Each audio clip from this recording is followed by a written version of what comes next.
Before we begin, I like to periodically remind everyone that I am the fortunate host of 6 different podcasts. Of course, there's the Ethics podcast going through Pirkei Avos. We're up to chapter 5. We're nearing the end. But that's not all that we offer here at Torch. We have, of course, the Parsha podcast, which is also nearing a milestone. This is the 5th year that we've done the Parsha podcast, and we're about to reach the end of the 5th cycle. And please God, we will start with the 6th cycle after Simchas Torah. It's been an amazing year on the Parsha podcast. If you haven't tested it, if you haven't sampled it, if you haven't given it a listen, check it out. I also have the Jewish History podcast. This podcast has been a little bit neglected over the summer. You know, with the kids home, it's a little harder to do. You have to forgive me, but I have very ambitious plans for the Jewish History podcast upcoming, so look out for that. There is Torah 101. We talk about the fundamental principles of Torah philosophy and theology and eschatology. And there are a lot of juicy subjects upcoming. Check that out. The Mitzvah podcast is humming right along. There are 613 mitzvos. I think we're up to mitzvah number 81 or so. We're working on it. We're seeing lots of progress. We hope to get to mitzvah number 613, the mitzvah to write a Torah scroll, sometime soon. And finally, there is the original This Jewish Life podcast. And now we're entering the season of the festivals, and we're going to have a lot of amazing content. I'm working on some amazing stuff for the This Jewish Life podcast. Give it a listen. And as always, my email address is rabbiwolbe@gmail.com. We are up to chapter 5, Mishnah number 14. Arba midos bideos. There are 4 character types of temperaments. Number 1, noach lechos v'noach lirtzos, one who easily becomes angry and is easily appeased. So that person, yatsa schar b'efsedo, exceeded is his gain by his loss, meaning that what he gains is outweighed by what he loses. So that's the first kind of person. The second kind of person is kasha lechos v'kasha lirtzos, someone who it's very difficult for them to become angry, but it's very difficult for them to be appeased. So that person, it's very hard for them to get angry, but it's also very hard once they are angry to become appeased. Yatsa hefsedo b'scharo. Exceeded is his loss by his gain. So this person's better off because they don't get angry so easily. And finally, we have the final 2. Kasha lichos v'noach lirtzos. Someone who it's very difficult to make them angry, but they are appeased very easily. That's a chassid. That is a pious person because it's very hard to get them angry. And once they're angry, it's very easy to appease them. And finally, noach lichos v'kasha lirtzos, someone who becomes angry very easily. And once they're angry, they retain that anger for a long time. It's hard to appease them. That is a rasha. That is a wicked person. So this is a similar structure to the previous Mishnah. We're talking about a certain character type. The previous Mishnah was about charity, about giving, about generosity, about what's yours is yours, what's mine is yours, and the 4 kinds of people vis-a-vis that. And now we're talking about the 4 kinds of people relative to anger.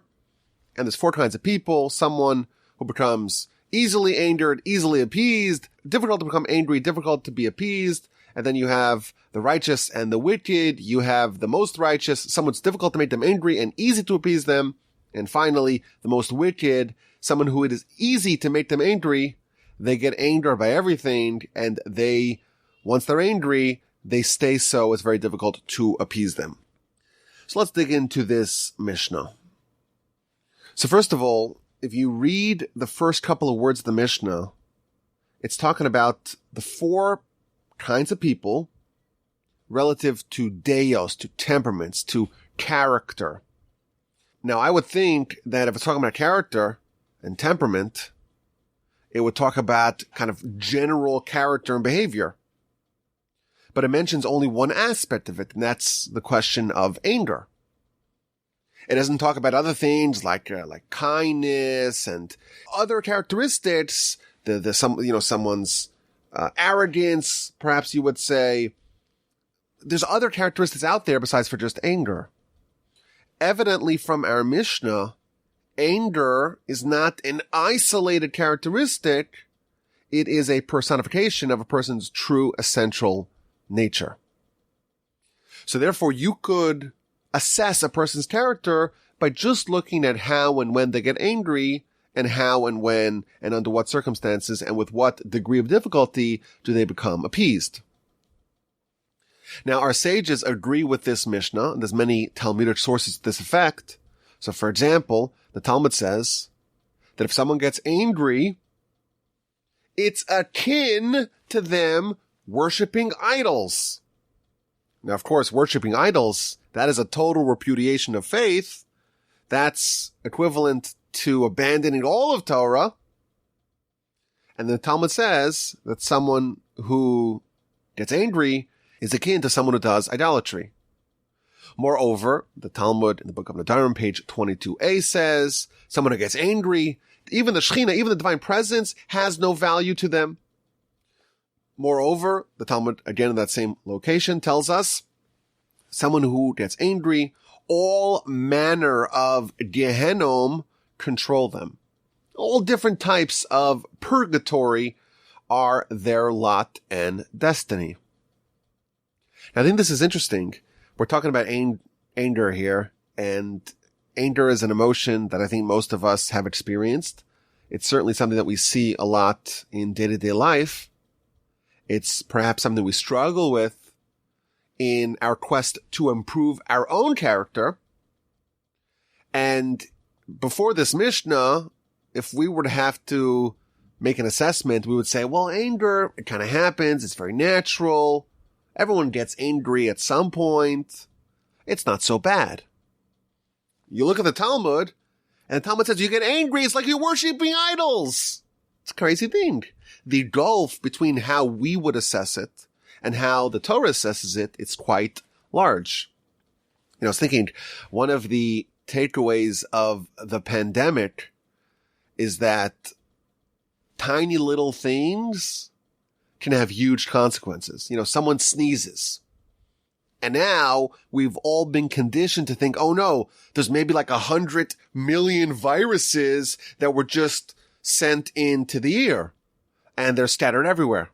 And who knows what diseases they contain and how it's going to affect everyone. There's like a new sensitivity, I feel like, to the world around us. And the little things, the innocuous things, the things that really wouldn't have registered very strongly earlier, now we have this heightened sensitivity, and all the little things, we now view them as being very important. And I feel like this is similar to the way the Torah is trying to condition us on a spiritual level. So, for example, the Talmud famously tells us that it is better for you to jump into a fiery furnace to die than to whiten your friend's face publicly. If you embarrass someone publicly, it's like you killed them because their face gets red and it gets white and they're as white as a cadaver. And it's better for you to die than to do that. Now, we would say, to embarrass someone publicly, it's not a nice thing to do, but it's not like murder. Says the Talmud, this tiny little thing that maybe we would think is small and innocuous, it's actually very big. And here the Talmud tells us, if you get angry, that's akin to idolatry. That means that the Shekhinah, the divine presence, holds no weight, carries no water for you. That means that you are destined to have all manners of Gehennom. There's a similar idea here, that we're being trained that the small little things are sometimes concealing something quite nefarious. Now, what is the idea here? Why is anger so bad? Why is it equivalent to idolatry? Why does it portend that the person is going to have all manners of Gehennom to pay for this anger? Why is anger so bad? So the commentaries tell us a very deep idea. They say that anger is the emotion of someone who is operating as if that person is not in the presence of God. When a person is angry, they are displaying their belief that God is not present. How so? If you believe in God, and you believe He's involved in our lives, and you believe that things that happen to you are not by chance, it's not just coincidence, you believe that the Almighty is actually involved in your life and in your world, and something bad happens to you, and you immediately pin it on a person, you're ignoring God. Someone cuts you off, someone does something not nice to you, someone wrongs you in some way. If you are a believer, you think about God. God wanted me to have this pain. God wanted me to learn this lesson. God wanted me to develop this patience. For whatever reason, this had to happen to me. And if it's from God, why would you get so mad? Why would you get so furious? After all, it's a lesson. And maybe we could even say it's a gift. Because when God gives you a difficult time, it means He hasn't given up on you. And it means that He has big plans for you. He is trying to stress test you. He is trying to build up your spiritual muscles. He's your spiritual trainer. And you get angry at the guy, and you start screaming, and you lose yourself. By doing that, you are repudiating faith. And there's a deep insight here. We believe that every person has a master. And the only difference between a righteous person and a wicked person is who is that person's master. Is it God with a capital G? Or is it the fake God, the faux God, the foreign God, the Yetzer Hara? And if God is not present in someone's behavior, well, who is going to fill that void of dominion over a person? That void, that vacuum will be filled by the foreign God. We call that the Yetzer Hara. And there's an amazing Talmud in the book of Shabbat, page 105b, that connects the imposition of the foreign God with anger. The Talmud says as follows. And again, this is another example of small things being amplified and magnified, and us examining with a spiritual microscope a person's behavior. Says the Talmud, if someone gets so angry that they rip up their clothing and they shatter their vessels and they throw away their money, says the Talmud, you should look at them like they are idolaters.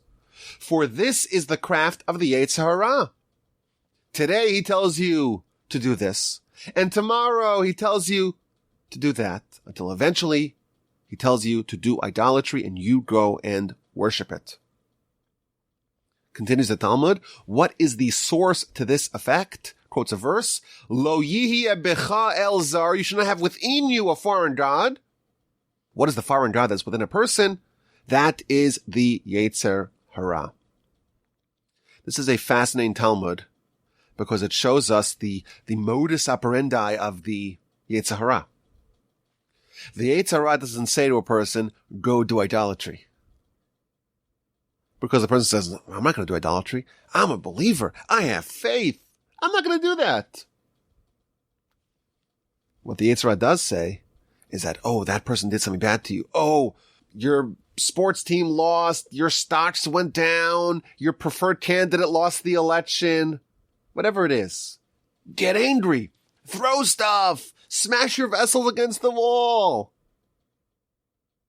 Let out your anger. Act irrational. And now he has a foothold. And slowly you become submitted to the Yetzer Hara.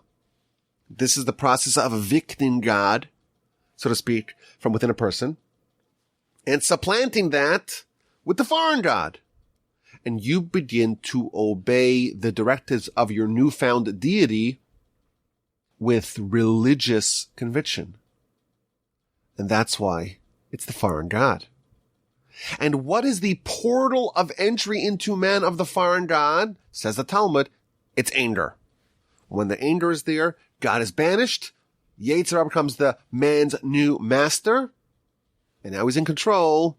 And he is going to start to get you down a path that will eventually amount to you totally repudiating your faith and doing idolatry.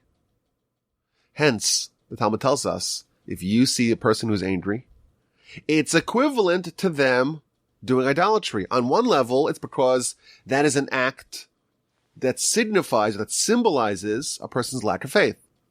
Moreover, it's going to begin a process. It's going to snowball until the person actually does do idolatry, because once the person nudges God, so to speak, out of themselves, God's no longer their internal supreme master. The Yetzer Hara, the foreign god, has a foothold as well.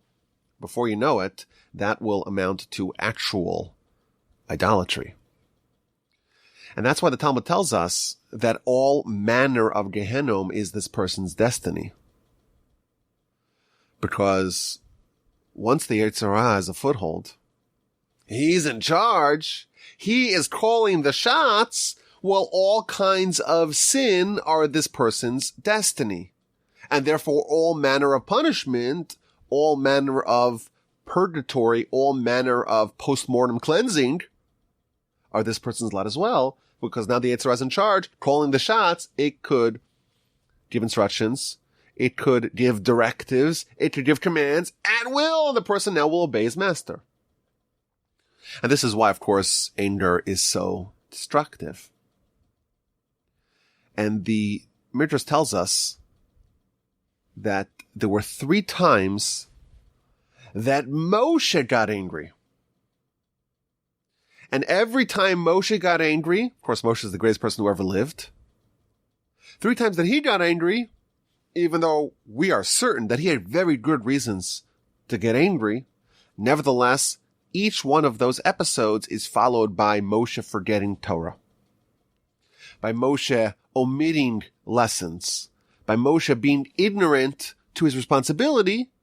Says the Talmud, says the Midrash, you get angry, you forget Torah. And even though Moshe must have had very good reasons to get angry, nevertheless, this is almost a direct consequence of getting angry, is that Torah is evicted with the anger. The first time, the Midrash tells us, Moshe gets angry at the people who, when they get the manna, they keep it to the next day. Moshe gave clear instructions. You eat manna, you collect your manna, it's for one day. Single use. Tomorrow, you get a new batch of manna. Don't keep it overnight. Some people kept it overnight. Moshe gets angry. And then he forgets to tell the nation, oh, on Friday, you get a double portion. And that's why if you look at the verses in chapter 15 of the book of Exodus, the people come to Moshe and they say, why we have a double portion? He says, oh, I forgot to tell you that now is Friday and Friday you get a double portion because tomorrow's not going to show up. So Moshe omitted a critical detail of the instruction about how to deal with the manna. Says the Midrash, it is related to what happened a few verses prior, that he got angry at people who kept the manna overnight at the beginning of the manna. That's the first instance. The second instance is with the war of Midian. Moshe gets angry at the warriors for sparing the women of Midian, who were the cause of the war to begin with. And right afterwards, Elazar, who is the high priest, the son of Aaron, Moshe's nephew, he conveys the laws of purging of the vessels, says the Midrash, because Moshe forgot. Moshe forgot these laws. Moshe forgot to teach them because he got angry. And finally, Moshe gets angry on Elazar and Isamar, the 2 brothers, the 2 sons of Aaron, who survived. And he forgot the law that an onan, meaning someone who recently lost a relative, is not allowed to eat sacrificial foods. And this is an amazing midrash, because if Moshe The greatest man who ever lived, the person who up to heaven negotiated with the Almighty and angels and brought down the Torah and shattered the first set of tablets, got the second set of tablets. This is the greatest person who ever lived. And even Moshe, who we are certain that when he got angry, it was calculated. It was measured. It was done in the way that you're supposed to get angry. More about that in a second. Even Moshe, he forgets Torah when he gets angry. That certainly means that part of our spiritual capacity and abilities, our spiritual reservoirs will be diminished every time that we get angry. In fact, the Midrash tells us, if Moshe, the greatest sage, the father of all the prophets, when he got angry, he forgot Torah, us all the more so. And therefore, concludes the Midrash, a person should be very gentle and reserved in their responses to not get angry, because then we too will be diminished spiritually all the more so. So this is the introduction to the subject, or why anger is so destructive.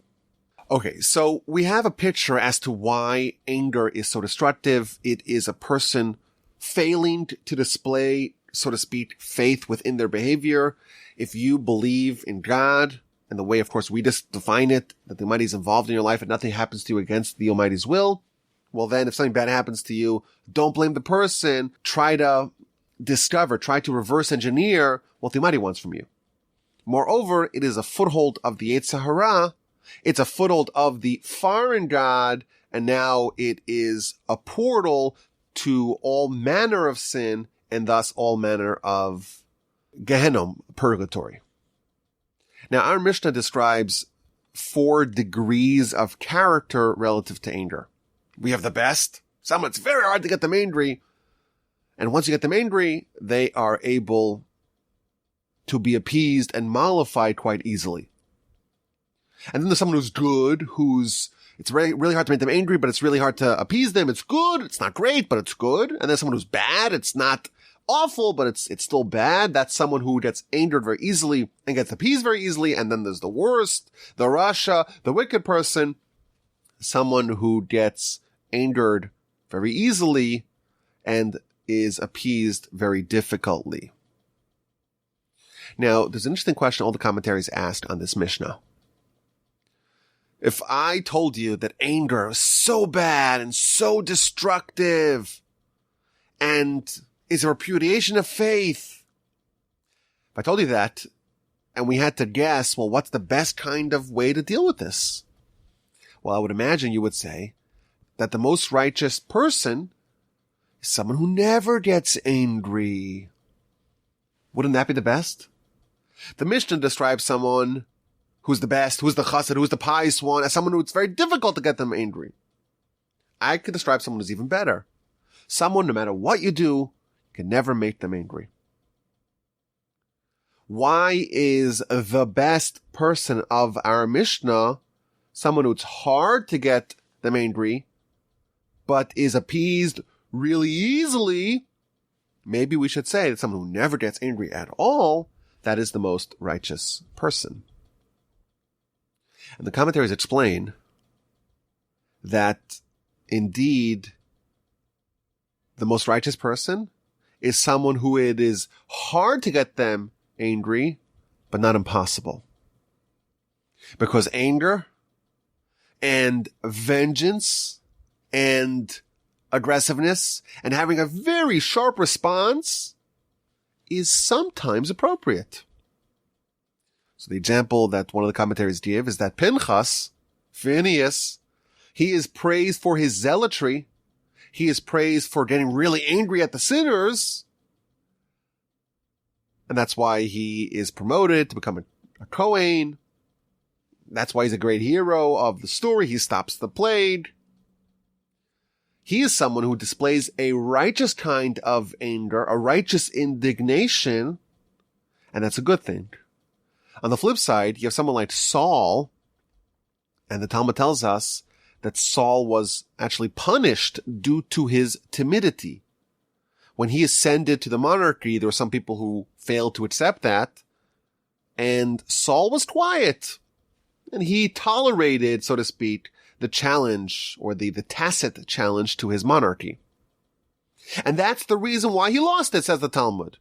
Why? Because it is sometimes appropriate for a person to be fierce and ferocious and aggressive and angry and zealous and strident. Anger in small doses and in targeted instances is actually quite necessary. Similarly, the Talmud tells us that if you have a Torah scholar who doesn't avenge like a snake, well, that's not a real Torah scholar. Of course, revenge is a terrible thing. We're told that we cannot take revenge. But there are specific times when it is appropriate. And therefore, the best person is not someone who never gets angry, not someone who is just, so timid and doesn't get angry about anything.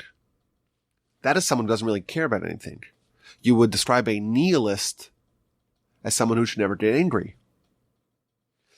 If something really matters, if something's really important, and that is being violated, well, then you must get enraged. You have to get furious. Otherwise, you are condoning that behavior. Otherwise, it means that it doesn't really bother you. So that's the sweet spot. The sweet spot is, it's hard to get you angry. You don't get angry over petty things, but things that really matter, it's really important for you to get angry about. There's an amazing teaching in the Talmud, in the book of Eruvin, page 65a, going into 65b. The Talmud tells us that there are 3 things that reveal a person's true nature. Bekiso, bekaso, bekoso. Just a wonderful way to describe it. With his wallet, with his anger, and with his cup. Drinking. People can conceal their true nature really easily. We're all good at putting up a front, displaying a facade, a fake facade of not who we are, but who we want to portray ourselves as. But someone's true nature, someone's true character is exposed, comes to the surface with these 3 things. Bekiso, bekaso, bekoso, with their wallet, with their anger, and with their cup. These 3 instances are windows into a person's true nature. We know nothing about politics, of course, but in recent elections, the election polling was way off from the actual result. And the reason for that is that people have their revealed preferences and they have their stated preferences. What someone actually believes is what they vote for in the ballot box, not what they tell the pollster. Same kind of idea. Someone's actual character is revealed in these 3 things, not in other areas. In other areas, they could conceal it. They always give the advice, if you're on a date and you want to understand your date's true character, you have to realize that they're going to conceal it. They're going to cover it. They're not going to reveal it to you. They want to put up, portray themselves, the best version of themselves. So they give advice. You look how they treat the server. Have you heard that before? You look how they treat the server. Because if they treat the server with respect and with dignity, then you know that maybe there's actual, a good person there. This is the idea, that someone's actual character is very often concealed. And there are 3 things that reveal, that expose a person's true character. How they spend their money. Voting with their dollars. Have you heard that term? People vote with their dollars. Look what they spend money on, and then you know what they care about. Look how they behave when they're drunk. When they're drunk, their inhibitions are lowered, and their true self comes to the surface. They used to say about Rabbi Yisrael Salanter, the founder of the Muslim movement, he would say that when you get drunk on Purim, it's a test to find out who you really are. Because how you behave, that's a little window into what kind of person you really are. And he would sit and teach amazing insights of Torah nonstop while he was drunk. Nonstop. And all the students would gather because they would hear the rest of the year he would cover up his Torah greatness. And then on Purim, it would just blossom to the surface. There was no way to bottle it up anymore. Someone who was very developed and very sensitive, they don't want to pursue honor, they'll be maybe modest about their true accomplishments. But then comes along Bikosa with their drink, they get drunk, and their true greatness is exposed to all. And then you have some people, when they get drunk, and they act like very perverted ways, and they start speaking in ways that they don't usually speak. Now we know that there's some other stuff brewing beneath the surface. And finally, you have Picasso in their anger. What animates a person to the point of anger? That reveals what is really important to them. So like in Argentina and other places in the world, when their team loses a soccer game, have you seen that? Soccer riots. They flip over cars and they burn police cars and half the city burns down because of a bunch of highly paid athletes playing a child's game trying to kick a ball in a goal, and it didn't work out. The score didn't end up the way you wanted. That's what's important to you, and that's what gets you so angry, and that's what makes you act like a total lunatic. Or politics, or, Star Wars. In my opinion, it's a little bit sad. You're a superpower with a brain, with a holy soul loftier than angels, with a mind capable of connecting to the Almighty and His Torah, and this is what animates you, it is somewhat of a real shame. But the principle of this Talmud is that everyone gets angry, because everyone has things that matter to them. But not the things that matter to everyone is the same. Some people, it's really silly things that really don't matter. Things that ultimately are not going to help them once their soul is removed from their body, or even once their soul's still in their body. It doesn't really matter. It's immaterial. Who cares? But the righteous, they get angry at the things that really do matter. That's what animates them. And actually, when you see someone getting angry for a righteous and just cause, well, then you know that there's something really special about this person. So anger is necessary, provided that it's done properly.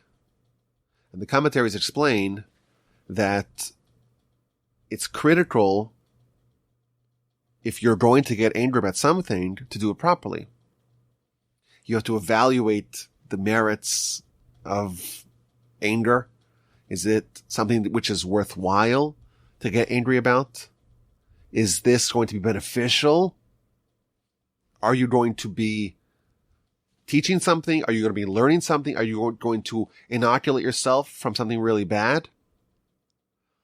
Also, the commentaries add, it's important to not be instinctual about it, to be deliberate about it, to kind of be in control of your anger and not be out of control. They used to say about the great Alter of Kelm, one of the primary students of Yisrael Salanter, he had a special set of clothing that he would don when it was appropriate for him to get angry. So when he knew, now this is something I have to get angry about, so he would swap out his clothing to put on his angry clothing. Again, total deliberance, in total control of his behavior, not just reacting in a violent way, but to do it in a mindful and thoughtful way. The great Rabbi Rucham Levovitz, my grandfather's primary teacher, he would never get angry immediately. He would always wait an hour. Plan it. You're in control. This is not, you're just acting on a whim. To do it properly. Moreover, there's a very famous Rambam where he talks about the difference between actual anger and only superficial anger. He says that there's anger which is internal, where you get so riled up and you just think in your head of how I'm going to smash the guy. Oh, I want to just see the blood splurtling out of their face. There's anger that really offends you internally. And then there's a way to display that, but to actually be calm and serene internally and only to have superficial anger. And when we get angry the way it's supposed to be done, we have to display our anger, but to have our internal equilibrium remain undisrupted. And if we could do that, if we could get angry at the right things and do it properly and be deliberate and only display it externally, but not actually be upended internally, that indeed is something which displays great character, bekiso, bekaso, bekoso. So thus we have our Mishnah. You have someone who gets angry really easily, but gets appeased. It's also easy as well. The Mishnah says, well, that person, the bad outweighs the good. Yes, it's easy to appease them, but it gets angry again, and who knows what the person could do when they're piping mad. So that's bad, not awful, but it's bad. And then you have someone who, it's good, not great, but not bad. Someone who gets angered very difficultly. It takes a lot to get them angry, but once they get angry, they really are fixed in it. It's not great because they don't get appeased easily, but at least it is something which is exceedingly rare. And then, of course, you have the wicked and the pious, and that is self-explanatory. So I think it's important when we have this Mishnah talking about the different levels of people getting angry, it's important to learn a little bit about how to control it. Anger is something which is very destructive in our life and our relationships. And this Mishnah, I think, tells us that we may have a penchant for anger. We may have a tendency towards anger, but it's not fixed. This is something which is changeable. If you want to become a pious person, you can actually learn to control it. And every person, of course, we know, is assigned a different degree of temperaments, different degree of characteristics. Some people are just hot-headed. They just naturally really have to struggle with this. And other people are more calm. And this is not really much of a challenge for them.